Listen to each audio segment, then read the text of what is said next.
स्वागत है आपका traders club of India channel में। होप आप सब लोग ठीक है। तो स्टार्ट करते हैं बैंक निफ्टी का मार्केट एनालिसिस और अ, हमारा मंडे का सेटअप डिस्कस करते हैं। मंडे है 7 अक्टूबर। तो प्राइस एक्शन देखते हैं अगर किसी को प्राइस एक्शन बेस्ड ट्रेड करना है, और मेन सेटअप भी डिस्कस करते हैं। लेकिन उससे पहले मार्केट का मूव देखते हैं क्या हुआ है बैंक निफ्टी के साथ। बैंक निफ्टी ने 383 पॉइंट की गिरावट दिखाई है। बैंक निफ्टी ने अपने आप को थोड़ा अच्छा खासा होल्ड की है। ये भी निफ्टी जैसे ही थोड़ा पहले बायर्स को ट्रैप किया, उसके बाद वापस इसने गिर गया 52,300 से। इसको रिजेक्शन मिला ये लेवल से। एनीवेज, तो ये जो इम्पैक्ट है, अभी मैंने जैसे निफ्टी में भी समझाया कि ग्लोबल जो ईरान इराक वॉर चल रहा है और वो हमास इसका सबका वो क्रूड ऑयल पे पूरा इम्पैक्ट हो रहा है, तो उसके वजह से पूरा ग्लोबल मार्केट डाउन है। और मेन हमारा सेबी भी जो रूल्स निकाले ऑप्शन ट्रेडिंग और फ्यूचर ट्रेडिंग को निकाल के, उसका एक इम्पैक्ट है जो हमें एक वीक तक डाउन साइड में देखने मिल सकता है। किसी को कल प्राइस एक्शन बेस्ड ट्रेड करना है तो ये एक हमारी हिस्टोरिकल ट्रेंड लाइन आई है, वो पहले गिरा के लेना, ठीक है।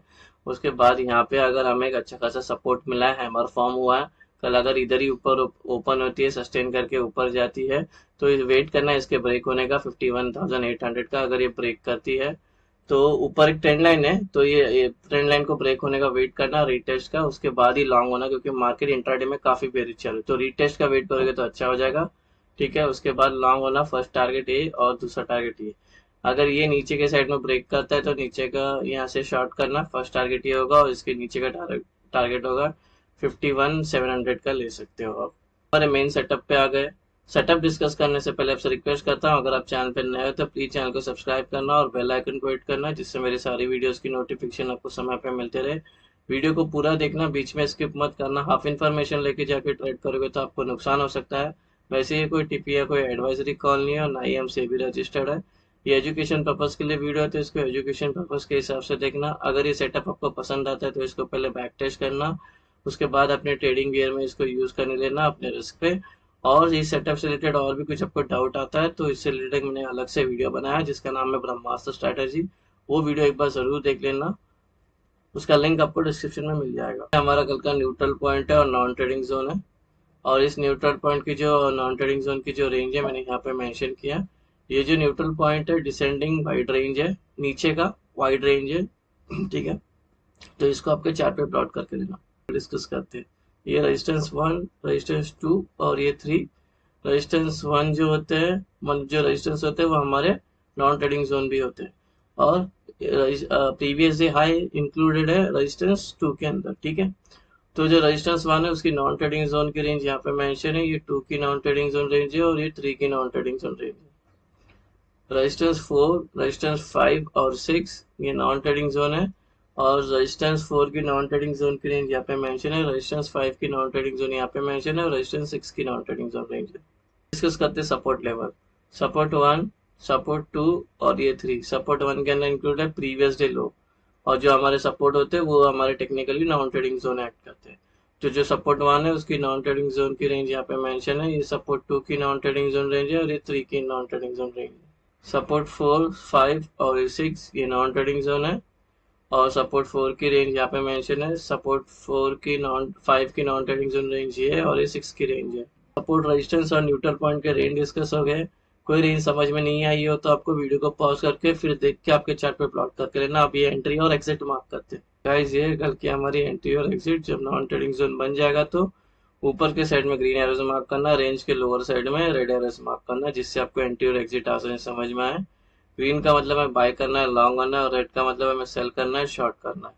यहाँ तक सिंपल है। अब मैं समझाने जा रहा हूँ इस सेटअप के 2 इंपॉर्टेंट रूल है, इसके बिना हम ट्रेड में एंटर नहीं हो सकते, और यही सेम आपको निफ्टी में भी अप्लाई करना है। तो इस रूल को अच्छे से अपने माइंड में चिपका के रखना, ठीक है। पहला जो रूल है, प्राइस को नॉन ट्रेडिंग जोन में होना चाहिए। ये एनटीजी आपको सब जगह पे दिखेगा, इसका फुल फॉर्म है नॉन ट्रेडिंग जोन।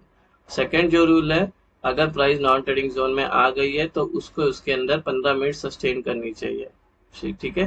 15 मिनट कोई भी नॉन ट्रेडिंग जोन के अंदर है उसको सस्टेन करनी चाहिए। उसके बाद जिस साइड का ब्रेकआउट करता है उस साइड का हमारा ट्रेड बनेगा। इस सेटअप का ये बेसिक रूल है, ठीक है। अभी फ्लैट ओपन का डिस्कस करते हैं। अगर मार्केट जहाँ पे क्लोज होगी वहीं पे ओपन होती है तो हम ट्रेड नहीं करेंगे, पहले वेट करेंगे, प्राइस को नॉन ट्रेडिंग जोन में आनी चाहिए। इसके अंदर सस्टेन करती है काफी टाइम, जिससे हमारा रूल नंबर 1 और रूल नंबर 2 मैट हो जाता है। फिर ये जिस साइड का ब्रेकआउट करेगी उस साइड का हमारा ट्रेड बन सकता है। अभी डिस्कस करते हैं गैप अप। प्राइस यहाँ पर है, अगर ये कल गैप अप यहाँ पे ओपन होती है तो नॉन ट्रेडिंग जोन में ओपन हो जाएगी। जो रूल नंबर 1 है हमारा, इसी के अंदर सस्टेन करती है काफी टाइम, जिससे रूल नंबर 2 भी मेट हो जाती है। फिर ये जिस साइड का ब्रेकआउट करेगी उस साइड का मार्केट बन सकता है। अगर ये गैप अप होती है और यहाँ पे सस्टेन नहीं कर पाती है अपने आप को, तुरंत एक ही कैंडल में गिरना स्टार्ट करती है, एक या दो कैंडल में, या और ऊपर जाना स्टार्ट करती है, तो ऐसे में हम ट्रेड नहीं करेंगे जब तक प्राइस नॉन ट्रेडिंग जोन पे नहीं आती है। तो एग्जांपल के लिए नॉन ट्रेडिंग जोन में ओपन होती है और गिरने लग जाती है, और सपोज यहाँ पे आके उसको एक सपोर्ट मिल जाता है, इसके अंदर टाइम स्पेंड करती है मोर देन 15 मिनट, जिससे हमारा रूल नंबर 1 और 2 मेट हो जाता है। फिर ये जिस साइड का ब्रेकआउट करके उस साइड का मार्केट बन सकता है। अगर gap of non trading zones के बीच में ओपन हो रही है, कोई भी नॉन ट्रेडिंग जोन के बीच में ऊपर के साइड में, तो हम पहले वेट करेंगे, प्राइस को आना चाहिए नॉन ट्रेडिंग जोन के अंदर। इसके अंदर फिर ये सस्टेन करती है काफी टाइम, जिससे हमारा रूल नंबर 1 और 2 मैट हो जाता है। फिर ये जिस साइड का ब्रेकआउट करेगी उस साइड का मार्केट बनता है। अभी डिस्कस करते हैं गैप डाउन। प्राइस यहाँ पर है, अगर एक गैप डाउन सपोज यहाँ पे ओपन होती है तो नॉन ट्रेडिंग जोन में ओपन हो जाएगी। फिर इसी के अंदर ही सस्टेन करती है काफी टाइम, तो रूल नंबर 1 और 2 दोनों भी मेट हो जाएगी। फिर ये जिस साइड का ब्रेकआउट करेगी उस साइड का मार्केट बन सकता है। अगर ये गैप डाउन होती है और सपोज ये ऊपर जाने लगती है, तो या और नीचे गिरने लगती है, यहाँ पे अपने आप को ये होल्ड नहीं कर पाती है, ठीक है, तो ऐसे में हम ट्रेड नहीं करेंगे जब तक प्राइस नॉन ट्रेडिंग जोन में आके ठहरती नहीं है। तो गैप डाउन होती है और सपोज ये ऊपर जाने लगती है और इस नॉन ट्रेडिंग जोन में आके यहाँ पे सस्टेन करती है, जिससे हमारा रूल नंबर 1 और 2 मेट हो जाता है। फिर ये जिस साइड का ब्रेकआउट करके उस साइड का मार्केट बन सकता है। और जब ये गैप डाउन होती है नॉन ट्रेडिंग जोन के बीच में, तो हम वेट करेंगे, पहले प्राइस को ट्रैवल करके नॉन ट्रेडिंग जोन में आने का वेट करेंगे। फिर इसके अंदर ये अगर सस्टेन करती है मोर देन 15 मिनट, जिससे हमारा रूल नंबर 1 और 2 मेट हो जाता है। फिर ये जिस साइड का ब्रेकआउट करती है उस साइड का मार्केट बनता है। टारगेट आपको समझा देता हूँ कैसे लेना है जब भी हम ट्रेड में एंटर होंगे, और ये सेम निफ्टी में भी अप्लाई करना है। अगर प्राइस यहाँ पे सस्टेन की है, यहाँ पे हमारा रूल नंबर 1 और 2 मेट हो जाता है, ये ब्रेकआउट आया, हमने ऊपर का ट्रेड लिया, टारगेट 1 2 होगा, ठीक है। अगर ये वाला ऊपर का ट्रेड लिया तो 1 2 3 होगा, अगर ये वाला ऊपर का लिया तो इसके ऊपर के लेवल होंगे टारगेट। सेम वे, अगर प्राइस इसके अंदर है, दोनों भी रूल मेट होने के बाद ब्रेकडाउन आया, ये नीचे का ट्रेड लिया, ये 2 लेवल होंगे टारगेट, ये नीचे का ट्रेड लिया तो इसके नीचे का लेवल होंगे टारगेट, अगर ये नीचे का ट्रेड लिया तो इसके नीचे जो सपोर्ट 3 है उसका नीचे के 2 लेवल होंगे टारगेट। तो सारे टारगेट आपको ऐसे ही लेना है। का डेटा डिस्कस करते हैं, वाई का सपोर्ट और रेजिस्टेंस भी मार्क करते हैं। जैसे कि अभी इंट्राडे में हमारी बैंक निफ्टी भी काफी वीक चल रही है, तो अगर कल ये अप ट्रेंड में चल रही है तो ऊपर हमें रेजिस्टेंस फेस करने मिलेगा 52,000 एक स्ट्रॉन्ग रेजिस्टेंस है। इसको लग के प्राइस नीचे आ सकती है, ट्रेंड चेंज हो सकता है। सब सी के सबसे ज्यादा ओआई यहाँ पे बिल्डअप है, यहाँ पे सेलर बैठे हुए हैं, ठीक है। अगर कल डाउन ट्रेंड में चल रहे हैं तो नीचे एक सपोर्ट देखने मिलेगा 50,900 का, ठीक है।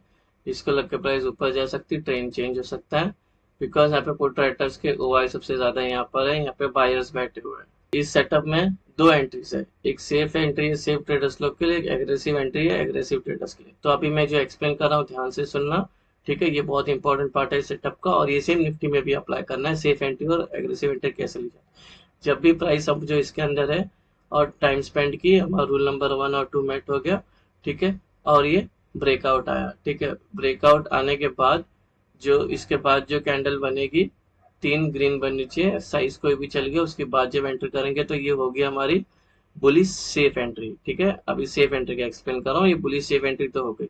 अगर दोनों भी रूल मेट होने के बाद ब्रेकडाउन आता है, तो ब्रेकडाउन वाली कैंडल चल के 3 कैंडल कंटिन्यू रेड बनती है, तो उसके बाद जब एंट्री करते हैं तो सेफ बेरिश एंट्री होगी। अभी एग्रेसिव एंट्री के बारे में डिस्कस करते हैं। रूल नंबर 1 मेट हो गया, यहाँ पे ये ब्रेकआउट आया, ब्रेकआउट वाली कैंडल चल के नेक्स्ट जो कैंडल बनी चाहिए ग्रीन बनी चाहिए, साइज कोई भी चलेगा। बस इस बात का ध्यान रखना है कि नॉन ट्रेडिंग जोन को कैंडल टच नहीं होना चाहिए, उसका विक भी टच नहीं होना चाहिए। उसके बाद जब एंट्री करेंगे तो एग्रेसिव बुलिश एंट्री करेंगे हम। अगर ये दोनों भी रूल मेट होने का तो ब्रेकडाउन आता है, ब्रेकडाउन वाली कैंडल चल के नेक्स्ट जो कैंडल बनेगी वो रेड बननी चाहिए, साइज कोई भी चलेगा। बस नॉन ट्रेडिंग जोन को टच नहीं होना चाहिए कैंडल, उसका विक भी टच नहीं होना चाहिए। उसके बाद जब एंटर करेगा तो ये बेरिश एग्रेसिव एंट्री होगी। तो जब हम इस ट्रेड में टाइम स्पेंड करके रूल नंबर 1 और 2 भी मेट हो जाता है और ब्रेक डाउन आता है, तो यहाँ पे आप सेफ एंट्री के लिए जाना, ठीक है, भले रूल नंबर 1 और 2 मेट हो जाता है इसलिए। नहीं तो आप क्या करोगे, डायरेक्ट ब्रेकआउट आएगा और एंट्री लो लोगे, बिकॉज इसके अंदर 50,900 भी हमारा सपोर्ट है ओआई का, इसको लगे प्राइस ऊपर जाएगा तो यहाँ पे आपका ऐसा होगा जो कट जाएगा फिर, ठीक है। तो सेफ एंट्री के लिए जाना यहाँ पे।